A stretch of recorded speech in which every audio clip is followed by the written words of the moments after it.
cette vidéo, nous allons voir le fonctionnement des suites arithmétiques. Donc, imaginons que nous ayons la suite de nombres suivants, 2, 8, 14 et 20. Si on cherche en fait la logique qu'il peut y avoir entre chacun de ces nombres, ça veut dire comment passe-t-on de 2 à 8, puis de 8 à 14, puis de 14 à 20.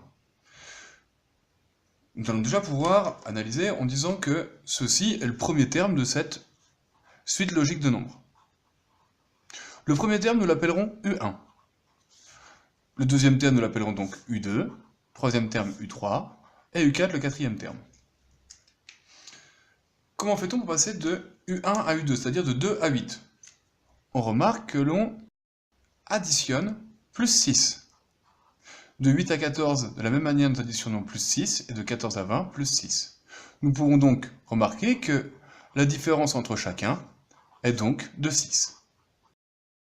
Dans le fonctionnement des suites arithmétiques, on dira que 6, qui est le nombre qu'il faut additionner pour passer d'un terme au suivant, est appelé la raison. La raison, nous l'appellerons R. Donc, nous allons définir maintenant cette suite de nombres U1, U2, U3, U4, et on pourra aussi continuer, on pourrait dire que U5 vaut 26, donc U7, U8, U9, jusqu'à un nombre n quelconque, c'est pour ça qu'on appelle les suites, on appellera cette suite UN. Et c'est une suite arithmétique parce que l'on additionne pour passer d'un terme au suivant. C'est pour ça qu'elle est arithmétique. Et cette suite est définie par un premier terme, U1 qui vaut 2, et par une raison, R qui vaut 6. Si on utilise le formulaire, dans le formulaire il y a deux formules. Première formule, celle-ci. UN égale U1 plus N-1 fois la raison.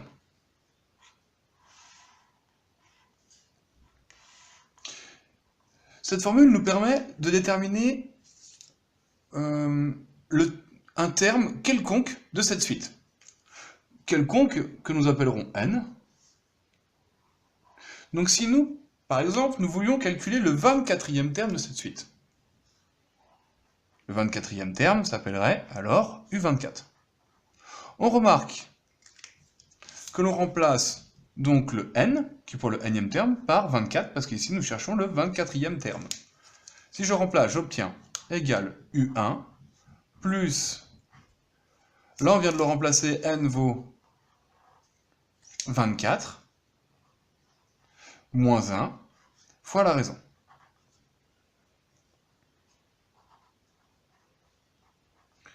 Si nous continuons, nous remarquons ici que le premier terme, c'est U1. Et U1 vaut 2. Nous allons donc remplacer U1 par 2.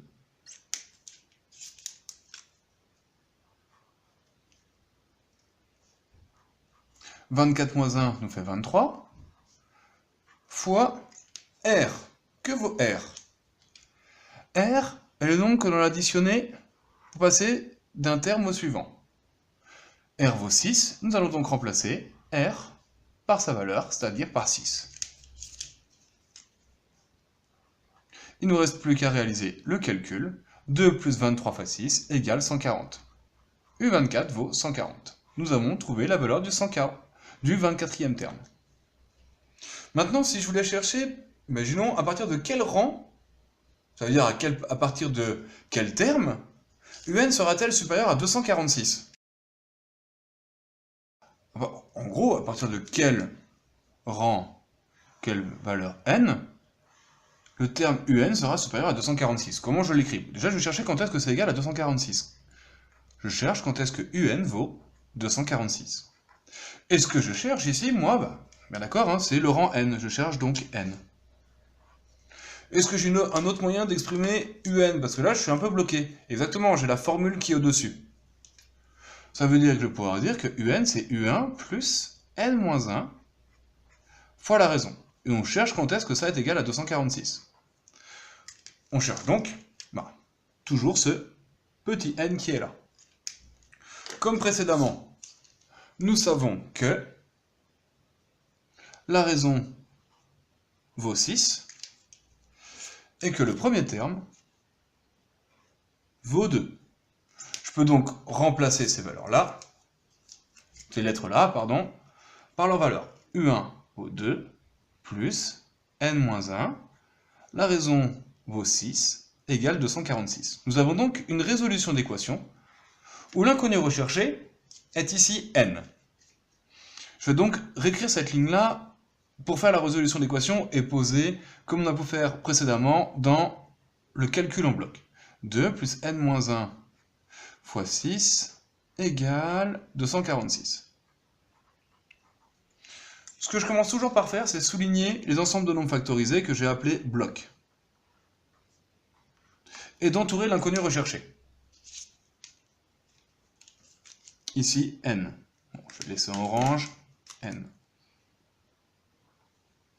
Je veux donc le bloc avec l'inconnu recherché qui se trouve tout seul d'un seul et même côté de l'égalité. Je vais donc déplacer le 2, l'autre côté. Lorsque l'on déplace un bloc, on change son signe. Le 2 étant positif à gauche de l'égalité, lorsqu'il passe à droite, il devient négatif. Maintenant, je recommence, et je cherche n.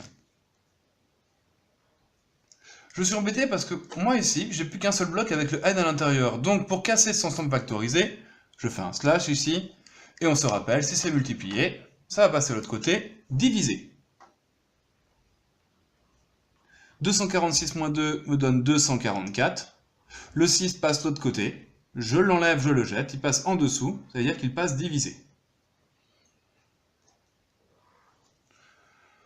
Maintenant, ce que je veux, c'est bien avoir n tout seul. Toujours, c'est mon inconnu recherché. J'ai un bloc ici, un bloc là, et un bloc là. Je vais donc envoyer le 1 à l'autre côté. Il est négatif, il va passer positif. Ce qui va donc me donner que n égale 244 divisé par 6. Le 1 passe de l'autre côté, était négatif, passe positif. Nous obtenons alors une valeur approchée de 41,67. Ça veut dire qu'à partir du 41e terme, nous ne sommes pas supérieurs à 246, mais en passant du 41e au 42e, nous passons supérieur à 246. Donc, à partir de quel terme un sera-t-elle supérieure à 246? C'est à partir du 42e terme. Maintenant, il y a une autre formule dans le formulaire qui nous permet d'obtenir la somme des 24 premiers termes de la suite un. C'est-à-dire que nous voulons calculer U1 plus U2 plus U3 plus U4 plus U5 jusqu'à U24. Première méthode, je reprends ce que j'ai fait auparavant. Je connais déjà U1, U2, U3, U4. Je calcule U5, U6, U7, U8 jusqu'à U24 et j'additionne tout. C'est long, fastidieux. Donc nous allons utiliser une formule du formulaire. Le formulaire nous dit que la somme des k premiers termes, un peu compliqué dit comme ça, c'est-à-dire de U1 plus U2 jusqu'à un terme que l'on ne connaît pas. Nous déjà, ce que l'on va pouvoir voir, c'est que nous voulons calculer jusqu'au 24e terme, ça veut dire qu'il faudra remplacer k par 24. La formule maintenant est la suivante. La formule est que pour obtenir cette somme-là, il suffit de faire le calcul k fois U1 plus UK, le tout divisé par 2. De la même manière, ça veut dire que le 24 est donc ici et ici. Reste maintenant à appliquer la formule. On a dit que k c'était 24. Je remplace donc 24 fois U1 plus U24, le tout divisé par 2.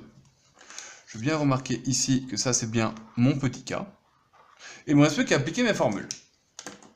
Égal, que ça vaut 24 fois U1. U1, nous l'avons trouvé tout à l'heure, c'était bien U1, c'est le premier terme de la suite, c'est donc 2. Plus U24, c'est le 24e terme de la suite. Tout à l'heure, nous avions calculé le 24e terme de la suite et nous avons obtenu 140. Le tout divisé par 2. Je prends ma calculatrice me donne directement le résultat de 1704. Si vous essayez à la calculatrice et que vous ne donnez pas le même résultat, il est fort probable que vous ayez oublié de mettre ces parenthèses. Car dans la calculatrice, comment nous allons écrire ce calcul? Nous allons l'écrire de la sorte. Nous allons écrire 24 fois, parenthèse, 2 plus 140 on ferme la parenthèse, divisé par 2. Voilà, c'est tout pour les suites arithmétiques.